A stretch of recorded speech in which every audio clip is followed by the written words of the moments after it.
It's a yes or no question. When you came to Chicago, were you hoping for a confrontation with the police? I'm concerned you have to think about it. Give me a moment, would you, friend? I've never been on trial for my thoughts before.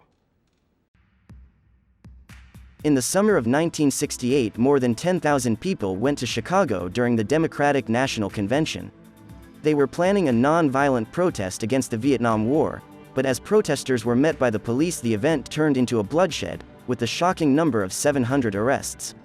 Among those, 8 protesters were taken out by the government to be made examples of, and 12 months later they went on a 5-day trial for conspiring to incite a riot.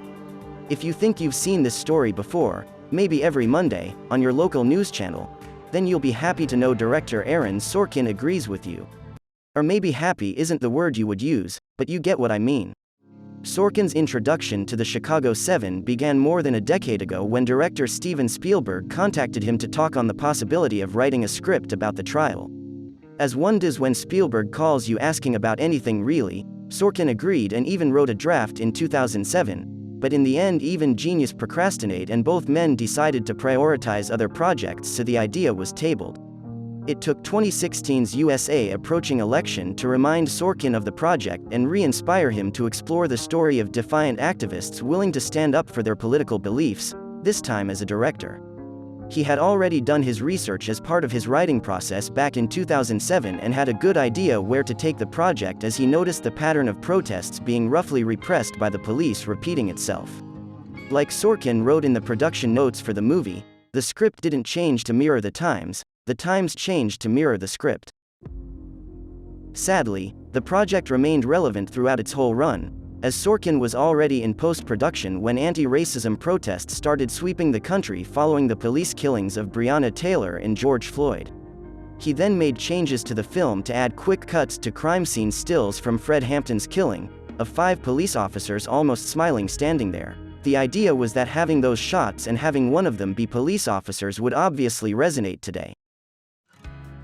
The movie focused on the 8 defendants put on trial, who represented different parts of the anti-war movement: Abby Hoffman and Jerry Rubin, from the Youth International Party, known as Yippies; Tom Hayden and Rennie Davis, from the Students for a Democratic Society, SDS; David Dellinger, from the Mobilization Committee to End the War in Vietnam, MOB; John Froens and Lee Weiner, both academics; and Bobby Seale, from the Black Panthers Party.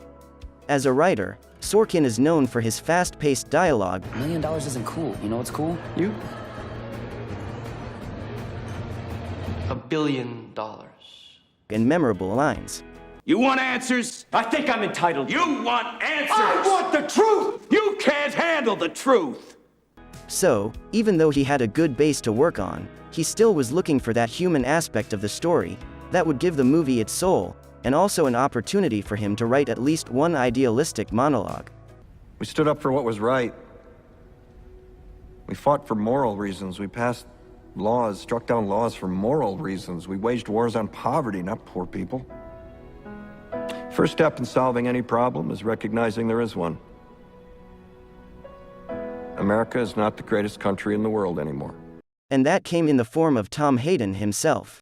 Sorkin had spent time with him back when writing his first draft, and that was when Hayden told him about something the director hadn't come across in any of his previous research: the tension he shared with fellow defendant Abby Hoffman, who had a more wild and performative approach to protests and politics when compared to Hayden. That was when Sorkin decided to divide the movie into 3 stories: the courtroom drama, how a peaceful demonstration evolved into a violent clash, and the relationship between Tom and Abby.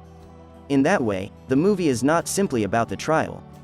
The movie is about history and politics, but also about human relationships, represented as Abby and Tom spend most of the movie in their own sort of Cold War, a packed resentment that comes out once they're forced to confront each other in one of the film's most impactful scenes. My problem is that for the next 50 years, when people think of progressive politics, they're going to think of you. And so we'll lose elections. And it is astonishing to me that someone still has to explain that to you. Sorkin has this great way of explaining his concept when telling this story. He says the film is meant to be a painting, rather than a photograph, as in some timelines may be rearranged and relationships changed, but the concept of the story remains the same. Sorkin chose to not be 100% faithful to every historical aspect in order to better communicate the exact same message. Even outfits were required to be done without obvious references to the 60s in an effort to put as little as possible between the movie and today's audience. This is something he has done numerous times before with his writing when working with real-life events, as you can see in earlier works such as The Newsroom and The Social Network. But if you think that means Sorkin dramatized every action to make the story more Hollywood-like, you would be surprised to know that that wasn't always the case. Sorkin said in an interview that the real trial was crazier than what you saw in the movie. Apparently, Arlo Guthrie, the American singer, tried to sing all of the song, Alice's Restaurant, on the witness stand. Stepping up to the challenge, American poet Allen Ginsberg tried to recite all of his poem, Howl. Even Bob Seale's treatment during the trial was in reality much worse. The shocking scene where Seale was dragged out of the courtroom by half a dozen marshals and came back bound and gagged was very much real, with the difference that instead of the accusation's lawyer immediately calling for a mistrial after his shackling, Seale remained bound and gagged in court for 3 days. Tom Hayden is quoted in John Wiener's book Conspiracy in the Streets, saying that as shocking as the chains and gag were, even more unbelievable was the fact the judge kept attempting to return the courtroom to normalcy with Seale tied up body right there for everyone to see it. When it comes to cinematography, Pheidon Papamichael explained they had to come up with several strategies to make a trial into a cinematic event. He shot with 3 cameras to capture as much as possible in the courtroom, which took a lot of planning, since they didn't always have a lot of extras around and still wanted to shoot close-ups that wouldn't isolate the characters.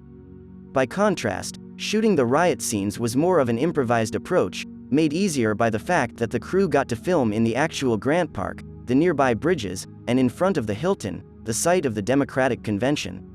Papamichael used the archive footage in Haskell Wexler's iconic, medium-cool documentary of the event as an inspiration to shoot the scenes in the park in a way that made it look as if they were filmed by a news crew at the site when the protest happened. He realized on day one that Sorkin was all about the rhythm in the language and relied heavily on the technical crew to sort out how to bring his ideas into shape. We're creating this visual puzzle and filming little impressions and vignettes to support certain lines and moments and beats of the trial in order to help break it up visually so you don't feel like you're stuck in a courtroom. Would you have taken $100,000 to call everything off? I would have taken $100,000 as to calling it off.